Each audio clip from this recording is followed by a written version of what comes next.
Hello dear students, I am Ayush and last video में हम सभी ने रिलेशंस और टाइप्स ऑफ रिलेशन के बारे में डिस्कस किया था और एक एग्जांपल क्वेश्चन के थ्रू उसको समझने की कोशिश की थी।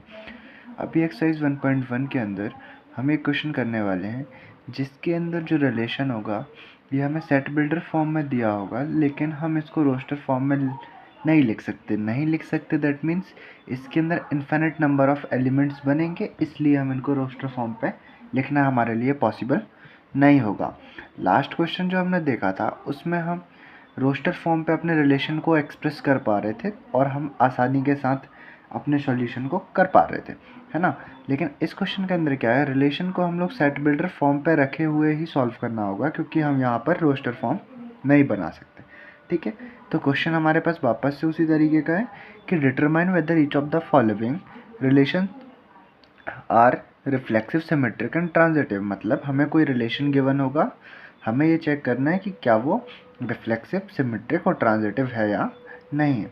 देखिए, तो अगर हम ध्यान से देखें तो हमारा क्वेश्चन के अंदर क्या गिवन है, relation R in set Z means relation set Z से सेट जेड के अंदर ही डिफाइन है हमारे पास, ऑफ ऑल इंटीजर्स। मतलब जो सेट जेड है, सेट है ना, सेट जेड जो है हमारे पास वो किसका सेट है, ऑल इंटीजर्स का सेट है। कुछ रिलेशन इस तरीके से डिफाइंड है कि r is equals to X comma Y, हर रिलेशन के ऑर्डर पेयर्स होते हैं x comma Y, where x minus Y is an integer. Means हमारे पास गिवन है कि z एक सेट ऑफ इंटीजर्स है और x एंड y दोनों हमारे को बिलोंग करते हैं सेट z में से, और x माइनस वाई जो होगा हमारे पास वो भी क्या होगा, एक इंटीजर होगा। इस तरीके का हमारा रिलेशन बनता है। देखिए हम इसको कैसे चेक कर सकते हैं। सॉल्यूशन, सबसे पहले जो गिवन है हमने वो लिखा कि z is the set of all integers. सबसे पहले हमने यही लिखा, है ना। अभी देखिए जो हमको सबसे पहले पता है कि रिलेशन कहाँ से कहाँ है, रिलेशन मेंशन है हमारे पास z to z, means set z से सेट z पे ही रिलेशन बना हुआ है। अब रिलेशन क्या है हमारे पास, x comma Y, X minus Y is an integer.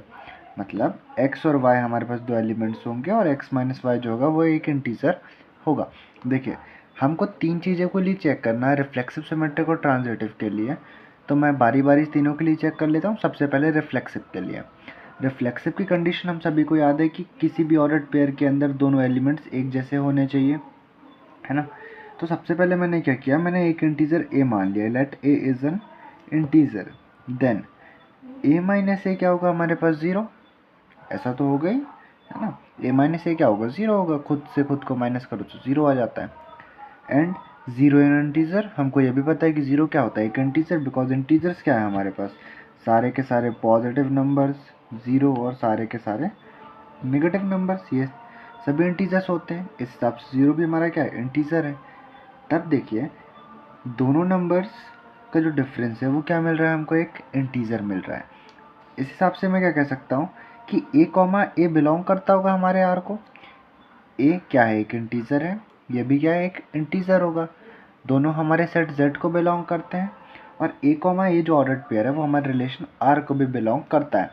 That's why हम कह सकते हैं कि रिलेशन हमारा कैसा है, रिफ्लेक्सिव रिलेशन होगा। ठीक है, चलिए अब सेकंड कंडीशन सिमेट्रिक की चेक करने जाएंगे। तो हमने माना a और b दो इंटीजर्स है, ठीक है, a and b are two integers. And तब क्या है, हमने माना a और b का जो डिफरेंस है वो क्या है, c है, और b और a का जो डिफरेंस है वो क्या हो जाएगा, माइनस सी। किस तरीके से होगा, देखिए a माइनस बी अगर c आता है हमारे पास, तो अगर मैं इधर साइड से नेगेटिव साइन को कॉमन लूँ तो अंदर क्या बचा होगा, b पॉजिटिव हो जाएगा, a नेगेटिव हो जाएगा तो b माइनस है। अब माइनस साइन को अगर ट्रांसपोज कर दें तो क्या हो जाएगा, b minus is equals to minus c. मतलब दोनों कंडीशन पे मेरे को वही वैल्यू मिल रही है, एक बार पॉजिटिव एक बार नेगेटिव। अब हम सभी को पता है कि we know that the difference of two integers is integer. अगर दो इंटीजर्स का डिफरेंस हम करते हैं तो हमको इंटीजर वैल्यू मिलती है। हम क्लास 7th और 8th के अंदर हम लोग पढ़ चुके होते हैं, है ना। अब देखिए तब हमारे पास क्या है, ए और बी का डिफरेंस हमारे को आर से, ए और बी का जो डिफरेंस है वो हमारा एक इंटीजर है। मतलब ए कॉमा बी किसको बिलोंग करता है, आर को। इसी तरीके से बी कॉमा ए, बी और ए का जो डिफरेंस है वो भी इंटीजर्स को बिलोंग करता है, तो बी कॉमा ए भी किसको बिलोंग करेगा, हमारे आर को। ठीक है, और हमने सिमेट्री की कंडीशन क्या पढ़ी थी, if A comma B belongs to R then B comma A also belongs to R. और हमारे दोनों कंडीशन सेटिस्फाई करता है, इसलिए हमारा जो रिलेशन है वो एक सिमेट्रिक रिलेशन होगा। ठीक है, चलिए अब तीसरी कंडीशन को चेक करते हैं। तीसरी कंडीशन क्या है हमारे पास? तीसरी कंडीशन है हमारे पास कि ट्रांजिटिव के लिए। तो सबसे पहले हमने क्या माना, let A comma B belongs to R and B comma C belongs to R. तब हमारे पास क्या होगा, a माइनस बी और b माइनस सी दोनों क्या होंगे, इंटीजर्स होंगे। अगर बिलोंग करते हैं दोनों इंटीजर्स ही होंगे, दोनों का डिफरेंस।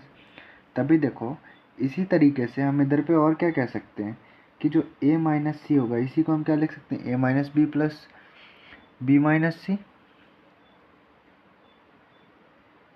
इस तरीके से ये भी क्या होगा, एक इंटीजर होगा। तब हम क्या कह पाएंगे कि a कॉमा सी भी किसको बिलोंग करता है, r को। हेंस r हमारा क्या होगा, एक ट्रांजिटिव रिलेशन होगा। बाकी सारे के सारे क्वेश्चंस इस एक्सरसाइज के अंदर सेम पैटर्न पर है। कुछ पे रोस्टर फॉर्म बनती है, कुछ पे रोस्टर फॉर्म नहीं बनती है। सो बाकी क्वेश्चंस आप लोग अपनी तरफ से ट्राई कीजिएगा, और अगर आपको किसी भी क्वेश्चन पे प्रॉब्लम होती है, उसका एक्सप्लेनेशन चाहिए हो, तो आप उस क्वेश्चन को कमेंट बॉक्स में पिन कर सकते हैं।